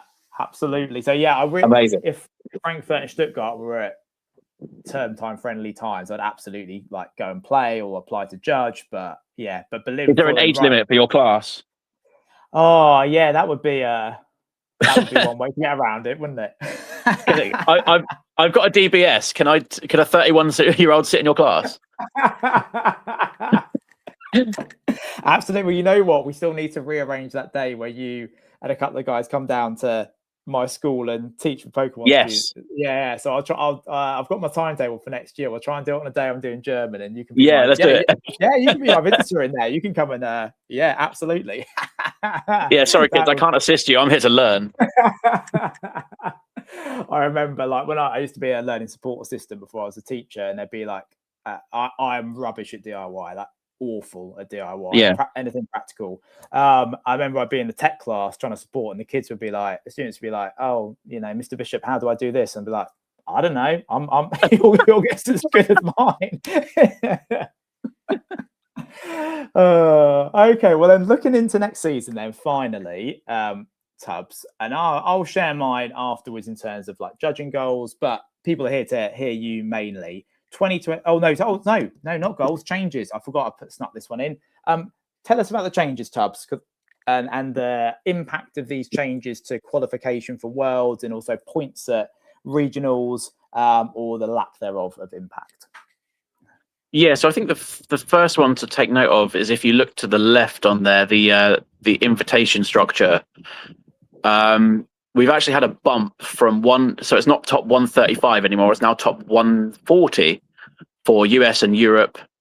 I don't know if Latin America changed. I know Oceania and Middle East didn't change, so they've got 20 invites and 10 invites respectively. And yeah, I'm not sure about Latin America, but our one's bumped by 5 places, which sounds like that's a really good. 5 more people get an invite. But looking back at the leaderboard from this year, it's actually a difference of about 3 championship points. So if you go down from 135 to 140, you needed like 3 less championship points rather than like 30, which people might assume it to be straight up. So yeah, it's an interesting change. It's fine. It's a welcome change, of course, but in the grand scheme of things, it doesn't actually change much. Do you wish they'd go back to how it used to be, where there'd be like a threshold, like you need 500 points or whatever to qualify for Worlds? Or do you think being in a top rank, top 140 is a better way to organise it? From an organisation standpoint, it's definitely a better way to do it this way because you know exactly how many players' kits you need. Yeah. Hawaii was the last one to do the points threshold, and they ran out of kits. They ran out of like t-shirts of the correct size and stuff like that. So it was a case of like they just didn't quite comprehend how many people got invites. So doing it this way from an organisation standpoint definitely makes sense. I much prefer the points threshold because I can see like, right, I've got 350 points, for example, and I need 500. So I know where I need to make those points up, and I know like my sort of route to get them. Yeah. And I think it's quite nice to just sort of see and gauge where you are throughout the season, but also you can still do that on the leaderboard side. So I don't think it makes too much difference. I get why people like the points threshold. But yeah, I don't think it makes too much difference because you still need roughly the same amount of points, maybe a little bit more on the leaderboard side. And then on the right-hand side, I lopped off the top of the graphic, but those are on the right-hand side graphic, you've got the place you finished on the left-hand column, the first column there. And then the kicker is in the middle, like how many competitors you need in that tournament to kind of unlock these points. So, and then on the right-hand side, the amount of points you're given for those finishes. So, from what I've heard, Tubbs, more points for lower place finishes. So go extending down to finishing 1,000th, which is kind of like half mid range there. You can get points. Yeah, that looks like sort of top 50% ish from the amount of people that we have at regionals and stuff currently. But it also, the kicker is 2,049, and sometimes we get like way over that. So maybe it's like top 40% now, but. Yeah, I mean, it went from 20 points to 22, and I'm not sure how much difference that makes. So was it 20 before? So that kind of threshold of players, 500 to 1,000 roughly, they were still getting points last season. It's just a few more points. Oh, right, yeah, I think it was 20. I'm not sure off the top of my head, but I'm pretty sure it's 20. The one above that is now 45. I'm pretty sure that was 40. So again, not a massive amount of points change, but I guess it opens up the difference maker on the 5 more invites that they've given out. So yeah, I don't think there's a huge amount of change. I think if you're consistently going, top 513 to 1024, you're not going to get your invite anyway. So I guess it's just a boost for people to get Ace Trainer. Is the only thing I can think of. Yeah, which is still 200 points. 200, yeah. Okay. So yeah, you can score it 5. I think it's 4 or 5 regionals and internationals. It's 5, yeah. So if you were to get 22 points at 5 of them, you would be halfway to Ace Trainer, and that's not including cups challenges. So it's a case of like, if you don't think you're going to do very well at regionals, the more you attend, the more you're going to get Ace Trainer. And people are like, oh, okay, well, regionals is expensive. Yeah, okay. So if you go to 5 regionals. It's like a 70 quid entry. It's about 350 quid. Ace Trainer sells for about 600 quid at the moment. So if you manage to get Ace Trainer, you've basically paid for your whole season. So it's worth going. Yeah, absolutely. And like even the competitors kits you get, it's not going to cover the whole cost of your trip, but it's but especially like EUIC, that covers your ticket and more if you were to sell it all. Like, Exactly. I mean, also if you get a deep run in the tournament, you get prize money anyway. So and then just go for it. And that's a nice lead in to our final sort of discussion about goals, sort of thinking about prize money, because you got prize money at EUIC, right in saying? I did, yeah. Very high there. So had a very, very good season, Tubbs. We were chatting about this a week ago. You were sort of in for World's contention, and then you just you could have gone to a couple of regionals or special events towards the end of the season, but you weren't overly keen on San Francisco. Is that right? Yeah, so I was actually booked in to go to Utrecht, and I decided sort of last minute to just not bother going because, yes, I would have needed 60 points. So that would have been what, top 128-ish? Yeah. Or even lower than that. Yeah. So top 256 to get my invite, essentially. Which was, absolutely doable. I firmly believe I would have got it. But yeah, San Francisco, I just wasn't interested. There are a couple of things that put me off from that specific place that I don't really want to go into, but yeah, I wasn't interested, but definitely want to go this year if it's somewhere nice, like I said.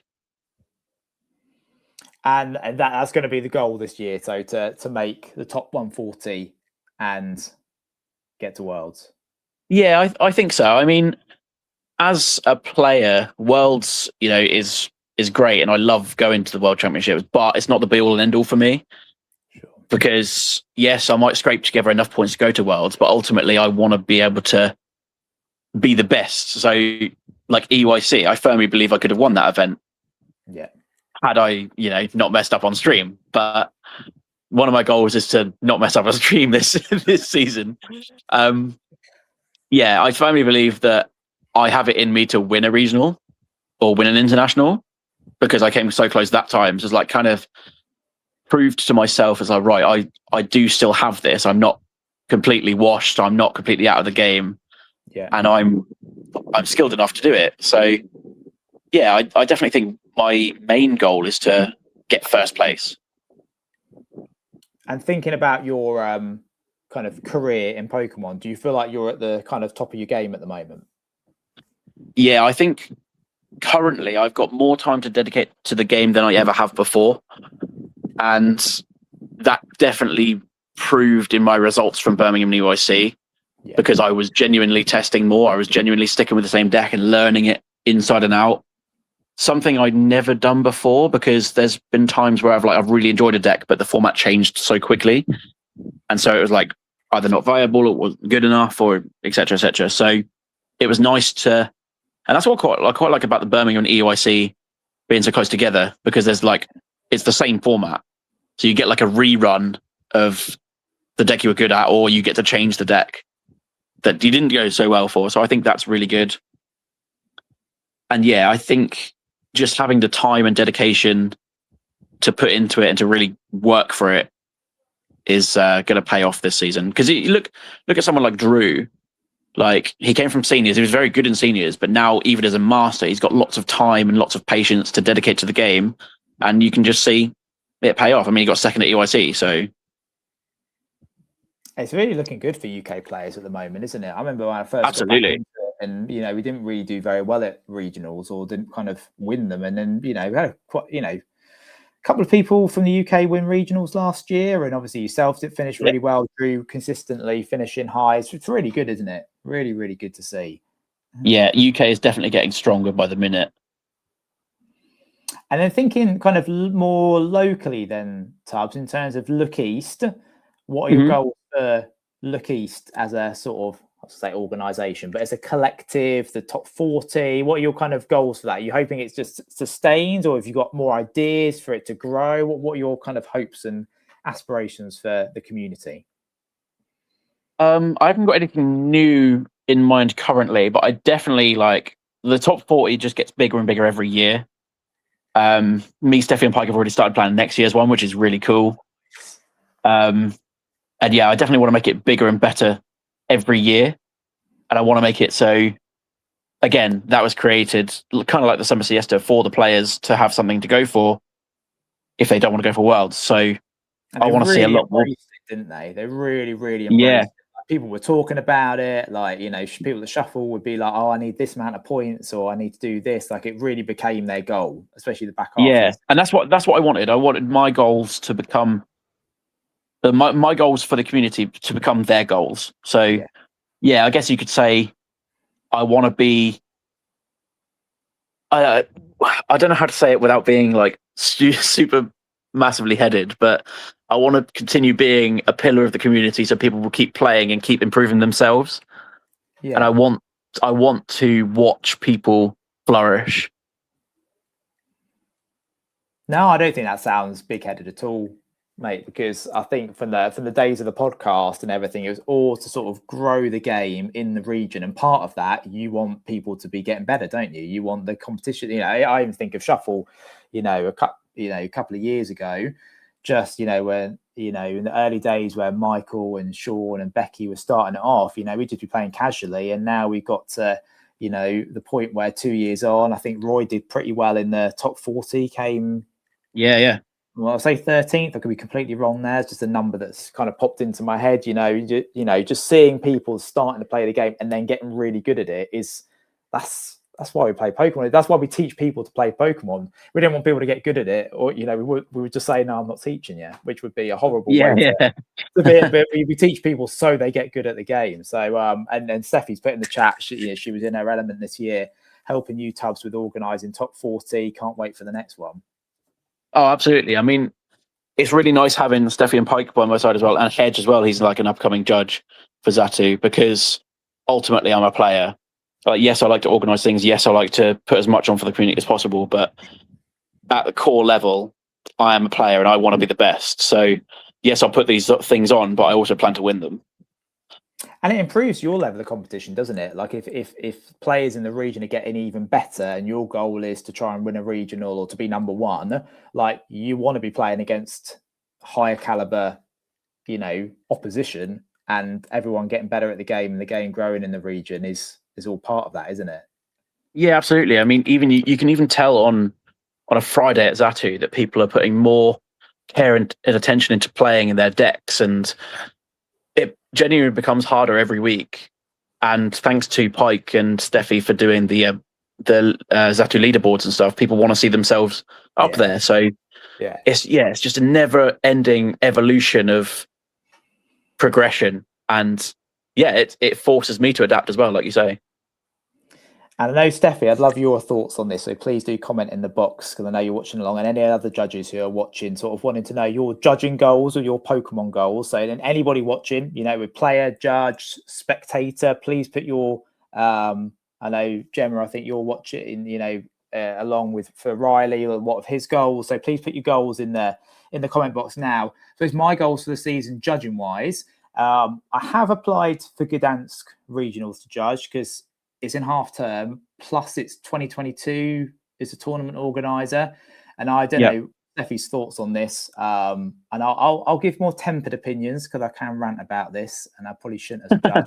But I'm not the biggest fan of Fanfinity's organization of judges' applications, and just, you know, like for Birmingham, for example, people found out they got judging, you know, they were successful about 3 weeks before the event. And then, you know, you find out you're unsuccessful like 2 days before. But even like those who are successful, it's just, I just can't organize my life like that. Like, I've got, you know, wife, child, job, you know, so I need a bit more, you know, advance notice whether I've got it or not. I have no qualms not getting it, you know, because there's so many judges going for it, so many great judges. But I would prefer to find out quickly if I don't have it, rather than be hanging on and, you know, making my wife's life harder, not being able to tell work, you know. So I've heard 2022 tournaments are a lot more efficient in telling you whether you got it or not. So I'm going to apply. I don't think I'll apply for Fanfinity events to judge. Having said that, they put on really good tournaments, so I do want to play Birmingham and EUIC this year, because I'm playing a bit more. I'm playing most Fridays at catch and collect in Sudbury. So I feel like I'm getting a bit more practice in. Nice, cool. And then school-wise, because that's where my real heart is, so I really want to grow catch and collect in Sudbury and continue to help Andrew at Shuffle. But school-wise is where it's at. So we're hoping to go to EUIC again. We were supposed to have our school fixture against Felixstowe at the end of like a few weeks ago, but they couldn't get a male member of staff, and the trust of schools are in mandate they have to have like a male and a female member of staff to go on a school trip. So we're going to postpone that until like September, October time. So to be able to get that first school fixture between... Yeah, can I just interject? That's actually super cool, and I would have loved that at school. Our dream is that we have a tournament like between schools, because it's so easy for like us. Most schools have football fixtures and rugby fixtures and hockey fixtures, stuff like that. And I was like, why not have a Pokemon fixture? And our club, 3 years in now, we're getting still 12 to 20 students come along every week. We have at our school, it's incredible. We have every Monday lunchtime 5 teachers who play Pokemon now. Like that's so mad. I love that. It's amazing. Like our lunch breaks, it's just the beginning of the year it was 3 or 4, and then it's gone up to 5, and then but in total in the school we have 8 teachers who play Pokemon. So only 5 can make it on a Monday, but there's 8 in the school that play properly. I love that. Which is nuts. We are quite a big school, but still, you just you would not expect it. You'd hope as a child that there'd be 1 of your teachers that like Pokemon, let alone 8 who play properly and know how to play the rules. And so there's 3 of us that go down to catch and collect in Sudbury on a Friday evening, so we're always playing with one another. So my goal is that the club keeps on building, but our main goal, like EUIC was such a success as a school trip. It was amazing to see you, Tubbs, there, and for you to give the time to the students, and they had like the day of their lives, and the teachers did as well. So we hope to do that again, do it on finals day, be a slightly different experience. But the school fixture is where it's at. So that's my bigger goal this season. It'd be nice to get judging for Gdansk, but actually I'd just be doing it to say that I've done it, rather than that's like an overarching goal in my life. My big thing is I'd love to be one day a tournament between schools in the East Anglian region. That's what I'd love to organise. The comments we've got. So who came in? So Steffi said she'd like to judge a regional this year. Playing wise, she'd like to beat her record from this year. If Tubbs will continue to coach me, I imagine that'll be a yes to continuing to coach Steffi. Tubbs? I don't know. Depends if you're good. Maybe.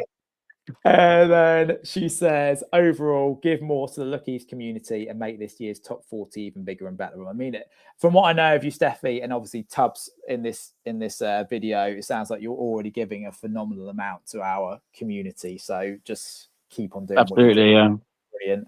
And then Lewis said Herbie's goal is to make day 2 at a regional again, which Herbie did that in Birmingham this year, which was a fantastic achievement for Herbie. So consistent at Shuffle, coming on Sunday evening. So it's lovely to see one of our juniors make it to day 2. And we've got some strong juniors and seniors in our region. I know we've got like Ollie McNally in our region, and Matthew Samos, and just fantastic players. So that's lovely to see those goals for the community in the season ahead. Okay, well, we come to our end of our time. We'll just keep on chatting for maybe 1 or 2 minutes, just in case anyone's got any last questions for Tubbs before we go. But Tubbs, so you not able to go on Saturday to Summer Siesta, but doing the regionals for this coming season, and I imagine we'll be seeing you at Cups at Zartu and in the wider region as well this year. Yeah, absolutely. Like every chance I get to play, I'll play. That's always been my way, and I just love playing. I love like the days out and catching up with everyone, and it's all just good fun. It's my hobby, it's my life. It always has been, and probably always will be. While we've got nothing to talk about, I'll just plug my Patreon. Sure. It's something I do. I haven't done anything recently with it, but I upload basically all of my deck lists, all the decks that I'm testing, all the tech cards, all skills and stuff. Everything I talk about is all on there. It's just £5 a month. It's just all I charge. And all of my thoughts for every format goes on there. I've started putting pitch black lists on there. All of my lists that I will play events, and generally, like I say, all my thoughts go on there. So if you fancy a little bit of more of a deep dive in there, that's my Patreon is Tubbs W. Fantastic, that's great. And is it like a set amount a month? Did you say, or is it? Yeah, it's literally just £5 a month. Yeah, just £5 a month. Okay, excellent. And that's really good because you enjoy deck building, don't you, Tubbs? Like you don't just take lists. I do. You enjoy deck building. Yeah, so you get to see in your mind and where your mind's going. I have never stolen a deck list off another person. I've used them as like inspiration, but I've always built my own decks from scratch.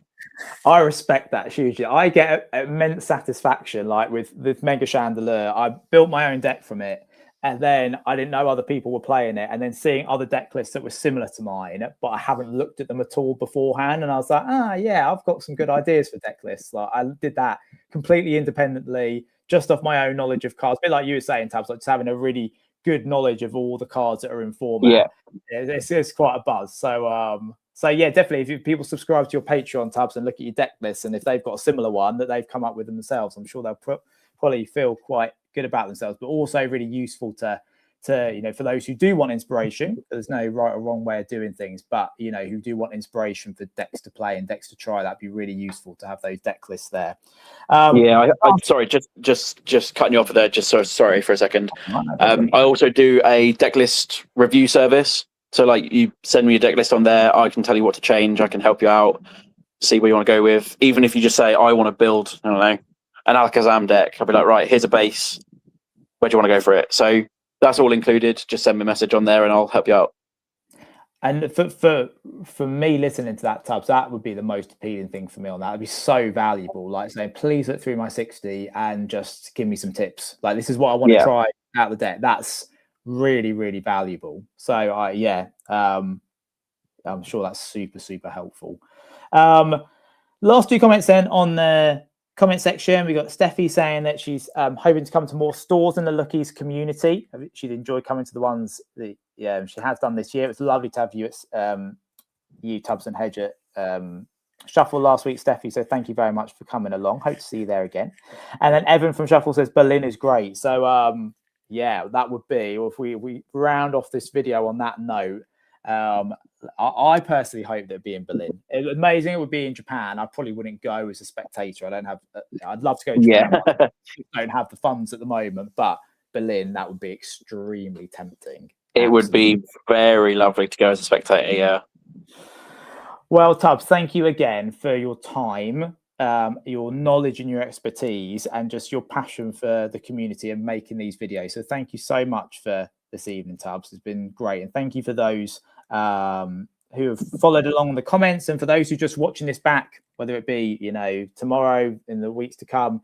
Thank you so much for watching our video. You make us want to do more of these. And I'm sure at some point, hopefully we'll get another podcast out of Tubbs and Michael and Drake at some point this season. But also, I'm sure we'll probably end up doing another video, Tubbs, maybe a Birmingham preview. Yeah, that'd be cool. Yeah, I definitely enjoy doing these. Just, chat for a couple of hours, and it helps me like articulate my thoughts into words that I'm just thinking about all these different things about the card game, and just to get to say it out loud is really nice. 100%, Tabs. I'm not ashamed to say I talk to myself a lot during the day. Like when Rachel and Poppy are gone to bed, all my thoughts about Pokemon, I talk to myself, and I'm like, I wish I could make a radio station where I could just talk about Pokemon all day long. Yeah, I agree. There would be, I genuinely think there'd be enough to talk about. Like we just chatted for 2 hours, and if you had different, hosts on, I think you could fill 24 hours probably, or at least, absolutely, yeah. But anyway, that's probably a dream that will never happen. But absolutely, likewise, it's lovely to just be able to share thoughts about Pokemon and, to hear from a very, very knowledgeable player, and who most of the community probably have come across, which is fantastic. So thank you again for your time, Tubbs. And thank you to everybody who's watched. So have a great evening, guys, and enjoy the rest of the summer siesta and this extra month off before we start grinding in September for Worlds. Thanks, guys.